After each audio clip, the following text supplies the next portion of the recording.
आपने अपने किताबात में भी कहा कि मदीना शरीफ के लिए ज़ियारात के लिए जाना चाहिए बहुत सारे, लेकिन आप अभी तक नहीं गए। क्या आपका वही स्टांस है कि मैं किस मुंह से सरकार की बारगाह में जाऊं? जी मेरी यही है अभी तक। मेरे आगे फरमाएंगे लोगों ने मेरी फिल्में बनाई तुमने क्या की, लोगों ने मेरे ड्रामे बनाए तुमने क्या किया।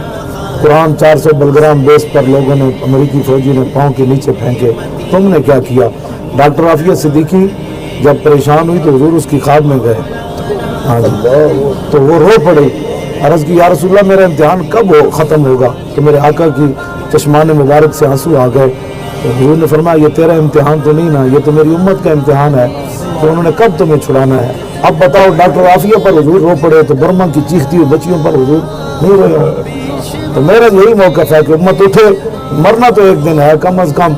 ये जब देखी हिस्ट्री मैंने तो फिर कामिल यकीन आया कि जिन्हें मरना नहीं आया उन्हें जीना नहीं आया।